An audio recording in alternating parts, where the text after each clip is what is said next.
Hey everybody, I'm gonna do a little tier list here. I know I said I was only gonna do one tier list, but figured I might as well do some on all the other things in this game. So we're gonna do it on all of the maps in Chivalry 2.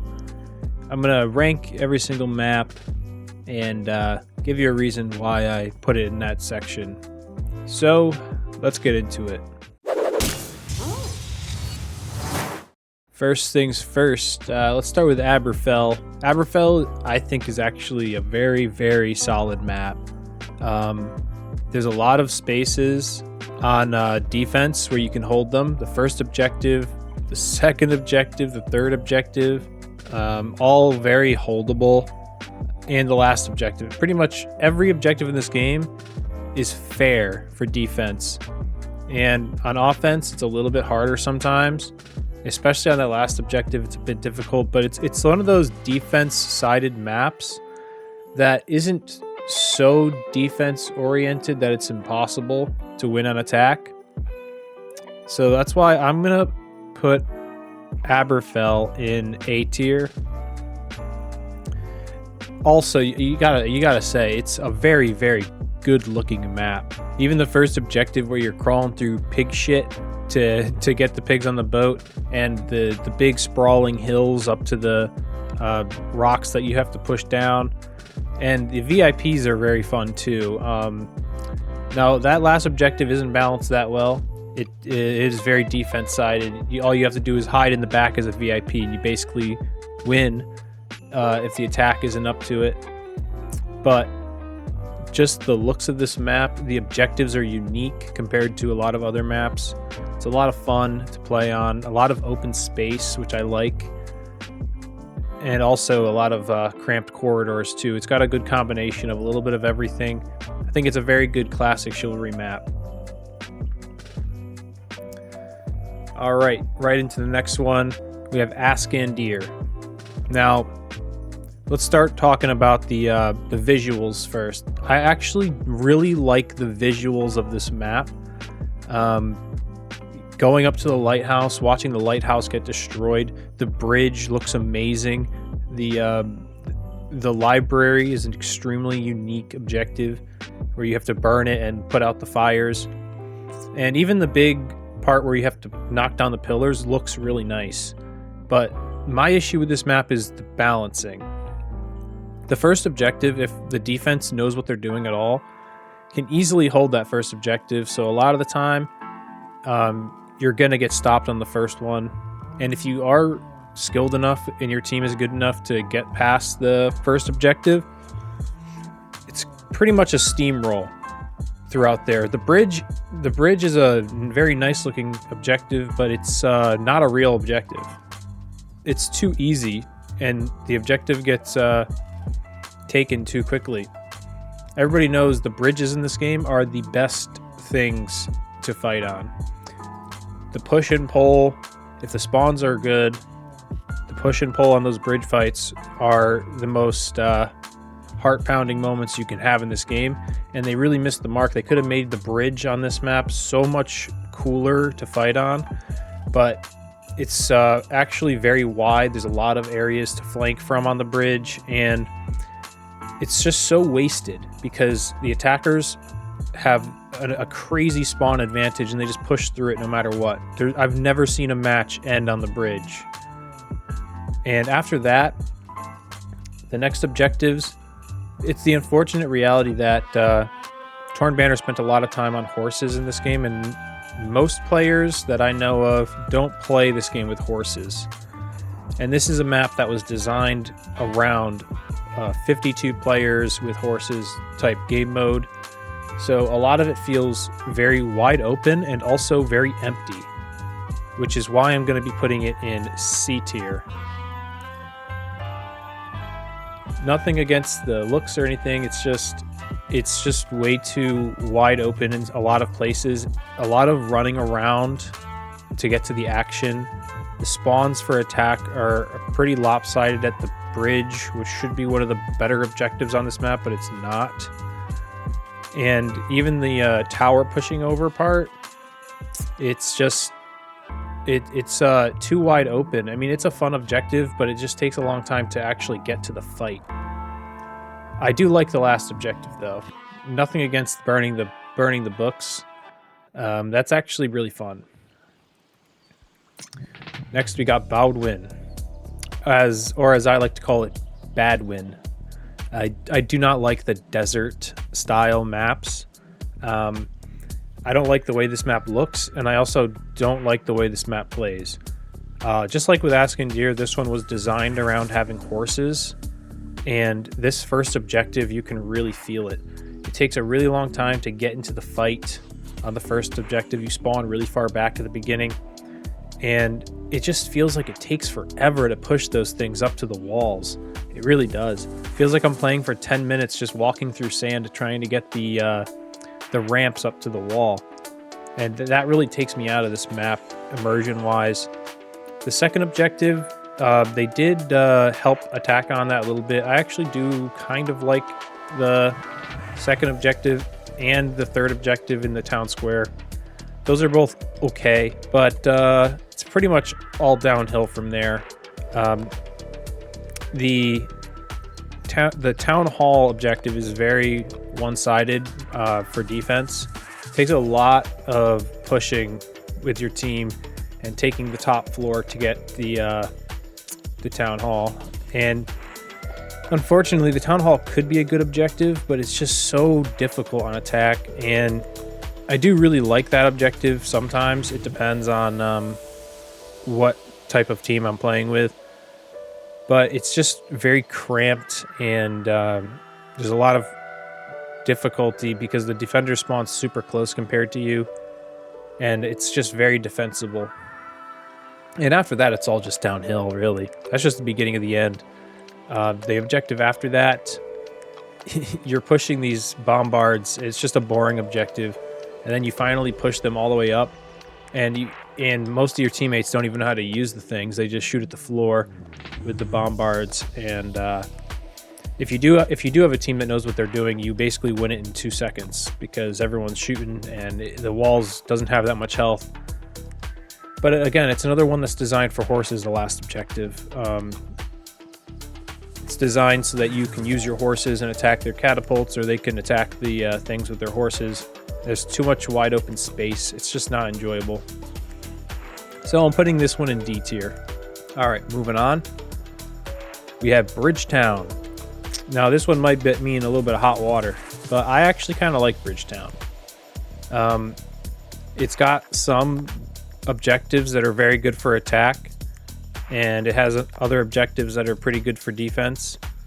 The first objective is kind of even. If you have a strong defense, you can hold it. If you have a strong attack, you can take it. And there are some ways to cheese the second objectives. You can rush and grab torches from the previous one and light the other areas on fire. And that kind of just evens it out because otherwise it would be pretty defense-sided sometimes. I do like that they added some time to help with the attackers. And also, I know a lot of people don't like the way this map looks, but I actually do like the vibe of the map. It is a very quick map, but I don't think that's necessarily a bad thing. Sometimes it's good to have a map that you can just get through, because imagine if I didn't like this map, I wouldn't want to play it for 20 minutes. But I do kind of like it, and I do like the uniqueness of the final objective. The one thing I would change about this map, though, is I would prefer a little bit more time on that middle objective on the bridge. Sometimes it takes a long time to break those things, especially if your team's not up to the task, and you don't get any time added for clearing an area on the bridge. You can be destroying their goods and stuff, and by the time you get to the last one, you have a minute left, and it's impossible. I would like to see at least a 30-second time add if you clear an area on the bridge, but besides that, I don't think it's a terrible map. I'm going to put it in B tier. Next, we have Courtyard. I know I didn't say this was only TO maps. I'm just going to do every map.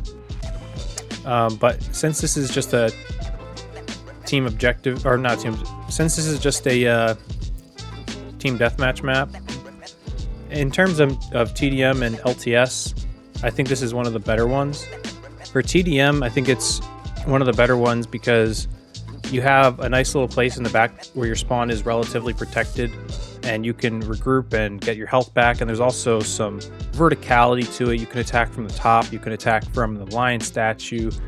I think the ammo boxes are very well placed, and for LTS I think it is a pretty even ground. Besides the little statues in the middle, it's pretty fair for LTS as well. So I'm gonna give it let's see, I'm gonna give it A tier. Now Coxwell, kind of a controversial one, but I might be a little biased since it's an OG map. But I do really like Coxwell. It's a classic map, feels very classic Chivalry with the killing peasants and killing peasants at the end again. Very unique final objective where you have to hold out to survive, and I really like that. And surprisingly, defense wins on that very often. It's not like you would expect it to be with just getting steamrolled. I do think the objective where you have to collect gold from the carts and bring it back to your cart, that one's always needed a rework. It's unfortunate because it's such a cool idea, but it just always happens to be an attack steamroll on that objective. I've seen defense win a couple of times, but not frequently enough for me to like that objective. I wish they would have done more with that. But overall, I think it has a very good gameplay loop. It's very replayable. There's a lot more good objectives than there are bad objectives. So I'm gonna give it A tier. Dark Forest. You guys know I really like my VIP maps, and although this is a very attack-sided map for the most part, there is some areas that defense has a solid chance. The first objective, attack-sided. Second objective, attack-sided. Third objective, you can hold that on defense. Fourth objective, you can hold that on defense. The torch objectives throwaway, and the battlefield, you could actually very easily hold that on defense if your team knows what they're doing. And of course, the last objective with the Duke, that's my favorite objective in the game. I love playing the Duke. I think it's the best VIP in the game, the Dark Forest Duke. I think it's even better than the Malric and Argon VIPs. It's just more enjoyable to defend that big hall, and it's very good, and the atmosphere is nice. The placement of the siege equipment isn't oppressive in this map. There are a couple of ballistas, but it's not a big deal most of the time. And overall, I'm gonna give this S tier. Might be a little bit of a biased choice for me since it's definitely the map that I slay the most on, but there it is. Next we have Desert. I don't like this map. It's too dark. I know they made it lighter, but it's still it doesn't have a good atmosphere. It's just a copy and paste of Bodwin, but it's nighttime. And it's also not good for free-for-all. It's not good for LTS. It's not good for team deathmatch. So I don't know how much more I can say about it, really. I just don't like it. The siege equipment's very oppressive. If you get somebody on the siege equipment, it's very hard to get them off of it most of the time. It's very easy for one team to steamroll the other because the spawns aren't very protected. You can get spawn killed a lot. So I'm going to give this D tier. All right, next we have Fallmire. I do like Fallmire. I think it's probably my third favorite. It might be my second. It's hard to say because it's got pretty balanced objectives all the way through, except for the last one. But to be fair, if you're on attack and you actually get to the last objective, it could be argued that you deserve that free run to the ship with Thorn, because that objective is so easy. Easiest VIP in the game for sure. Once you get going with Thorn, if you have a decent attacking team, they protect you decently well. You have so much health as Thorn that you can just run through and tank hits and you'll get to the ship no problem. It was a lot harder before they changed this map, like 2 years ago or something. But yeah, now it's just a free run for Thorn most of the time. But that being said, I can't tell you any objective on this map that's not good, besides maybe the free run at the end. It's a very balanced all the way through, and it has the best bridge objective in the game. The bridge objective, the spawns are pretty decent, and they also don't get instantly captured, so you have a very, very solid chance of holding it on defense and taking it on attack. It's like a 50-50 depending on whose team's better, and that's very good. There needs to be more 50-50 objectives in this game where it's all dependent on your team's skill. So, Fallmeyer is getting S tier. Next we have the Fighting Pit. I've never been a huge fan of the Fighting Pit. I think it's fine for TDM, because in TDM you have like your own spawn. I think it's fine for free-for-all too, but it's not very good for LTS in a competitive format. And since I'm more of a competitive player, I'm going to give it C tier. It's a very fun map, pushing people into spikes, hitting traps. So if you're somebody who is enjoying the fun aspect of the game, less than the competitive aspect, you'd probably put it higher. But from my point of view, it's not a very competitive map. There's a lot of issues with the tracking of the spikes. You can get hit into the spikes from a mile away, and you can't do anything about it. But hell, playing King of the Hill in that middle section is very fun. So I can't deny that. Alrighty, next we have Gallon Court. This one's a little tougher. I've never been a huge fan of Gallon Court. It looks very nice. I like the set pieces. I like the explosions on the ships. It's a little defense-sided for my liking. I don't like all the closed-in areas on the ship, and I don't like the difficulty of getting the bombs to the doors. And if the defense is solid, look, you're not getting past the ships to begin with most of the time. And I've been in plenty of competitive matches where the teams were evenly skilled. And unfortunately, even in those evenly skilled matches, the defense usually wins. It's a very tough attack. That being said, though, the objectives are very unique, and it's not a terrible map. I'm going to put it in B tier. Next, we have Hippodrome, the map everybody forgot existed. Yeah, nobody plays Hippodrome. It's a horse map, but it has a bunch of traps for some reason. Yeah, if I wanted to play with horses and I wanted to do a jousting match, I would just go to Dilliard. So yeah, Hippodrome is going in D tier. If there was a lower tier, I'd put it in there. Next, we have Lion Spire. This probably has the second best bridge objective in the game. And it also has a lot of very fair objectives. Pretty much all of the objectives are extremely fair. One could argue that the second objective, where you have to break down the door, is a little attack-sided because they get the catapult and they can break it with the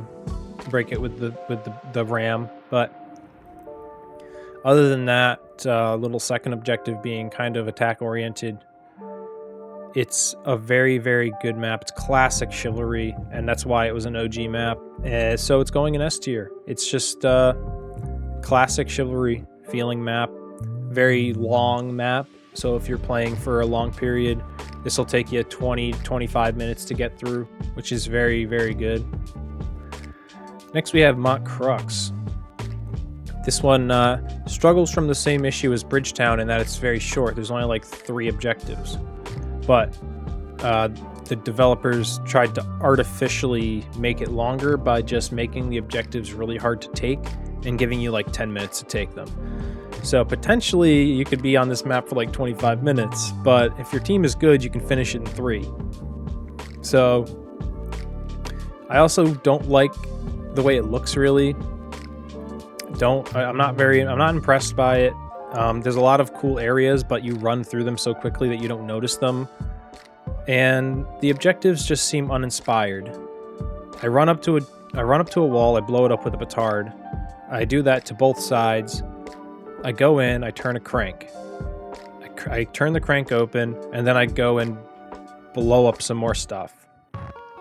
It's just not very unique, very fast, very boring. I'm putting Mont Crux in D tier. All right, next we have Rudhelm. Another very good solid map. A little less well balanced than the other maps that are OG. This one might get me some flack. I don't personally enjoy Rudhelm very much. There's a couple objectives that I really do enjoy. The first one's not one of them. I don't like anything where I have to sit there and just push a thing for like 10 minutes. It's not that fun for me. The area is too wide open, and the catapults are very hard to get to if you want to destroy them. If you have somebody who's good on catapult, they will just destroy your team on defense and oppress you, and it's not fun to get instantly killed by a rock coming from the air. And that's a very long taking objective. It's like a quarter of the map is just pushing those towers. But there's a lot of redeeming qualities here. The second objective is very, very defensible. It's very solid. Hard to attack unless your team floods in all at once. And the last objective, of course, is a VIP objective, but it's a little bit harder than the Duke one. A little harder to defend. And it kind of sucks because you really only have two options. You can defend the left side or you can defend the right side. Most 90% of the time, you see people defending the left side. And if you get a bad spawn and your team spawns on the other side, you might just not have enough time to get there in time, and your VIP is going to die. So there's some balancing problems on this map, but there's also a lot of good to it. I'm going to put it in A tier though. Not quite S tier in my opinion, but it's up there. Next we have Thaic Stronghold. Another one of my favorite maps. I know this one received a lot of hate at the beginning because it had performance issues, but I really like the snowy look to the map. I never thought I'd say I liked a snowy map in my life, but it's very good looking, very epic. Feels like you're storming the beaches of Normandy at the beginning. And they did nerf that first objective because it used to be very defense-sided, because you could put engineer walls wherever you wanted. Unfortunately, they nerfed that, so you can't put engineer walls directly on the bomb site. And it's just a lot of fun all the way through. I don't think there's any bad parts of this map, and of course you get Argon at the end. Which is an extremely difficult way to win, by the way. That Argon VIP is the hardest in the game. To get all the way up and barely receiving any healing, risking getting pushed off the map, fire pots, random people running in and swiping you when you have 1 second left on the banner. But to be fair, if you're on defense and your team got pushed all the way back to the last objective, you deserve a hard comeback. It shouldn't be easy to win at that point. I personally think this is an S tier map. It's one of my favorites. If you disagree with me, let me know in the comments. But I'm a sucker for the VIPs. What can I say? Tournament grounds. This is an A tier team deathmatch, LTS, and dual tournament map, I guess. It's, not much I can say about it. It's a classic map. I'm not going to give it S tier, though. I'm just not, because I think only one map deserves S tier out of the TDM maps, and that is Warden Glade. Warden Glade's the most fair, most flat-grounded. Whichever team is better is going to win for anything. LTS, team deathmatch. The better team is going to win on Warden Glade because it's flat ground. It leaves nothing to chance. That's why I'm giving it S tier. All right, we're coming up at the end here, guys. Remember, if you like these videos, if If you like my other series that I'm running, The Legends of Chivalry, remember to subscribe. It really lets me know that you guys like this stuff. Next, we're going to do Duel Yard. Duel Yard is the pinnacle of dueling maps and also social event things. If you want to play with horses, you want to do a jousting tournament, you don't go to Hippodrome, you go to Duel Yard. They got a very flat ground thing. If you want to do kendos with another clan, you go to Duel Yard. There's open spaces for you to do kendos. You want to have a duel tournament, you go to Duel Yard. They got little dueling arenas everywhere. It's the perfect map for any social gathering type event, and I really appreciate them putting this in the game. They couldn't have done a better job, in my opinion. So for Duel Yard is S tier. And last but not least, guys, we have Trey and Citadel. I've thought about this one a lot over the past few weeks, and while it is one of the best looking maps in the game, set piece wise and atmosphere wise, you know, like fighting a battle underneath the volcano, storming a wall like you're breaching Helm's Deep. It's so fun to do those things, but it's plagued by balance problems. Defense is way too strong on every single objective in this map, except maybe the first one. I mean, that's kind of a given. The first objective is kind of easy to take on attack, but pushing the ram up, hard. Breaking the thing down, hard. Blowing up all the walls in time and then blowing up the statue, impossible, man. It's so hard. And then you finally get to the last one. You get to play Argon because your attacking team has gone through hell to get to this point. And then guess what? Malric just hides at the top and his team spawns on top of him. So you never get your final duel unless there's an agreed upon final duel, you know. In some of those competitive matches, we agree to let the guys duel. But if you're just playing, don't ever expect to see Malric show his cowardly face if you get that far, because most of the time it's going to end on the second objective, or it's going to end when you have to destroy the gate. So, unfortunately, even though it's the last map and one of the coolest maps, one of the coolest VIP fights that you never get to play, I'm going to have to give it, right now, I'm going to have to give it C tier. And until they fix it, it's going to stay in C tier. It's in C tier with the potential to be S tier, and that's sad. It also doesn't have very many objectives. It has like 4 objectives, or maybe 5, and some of them are over really quickly. So it doesn't have even a lot of objectives, and if you do have an attack team that is just vastly superior to the defending team, you're going to run through them in like 5 minutes, 6 minutes. So yeah, let me know if you guys agree with any of these picks. Let me know if you'd change anything up, and please don't get like upset in the comments. Like don't you know, be toxic over these decisions. I mean, I don't think they're too far off, to be honest. I think I did a pretty good job. You might disagree about where Trey and Citadel should be. You might think Stake Stronghold's ass. But yeah, let me know what you think, and I'll see you in the next one. Peace out.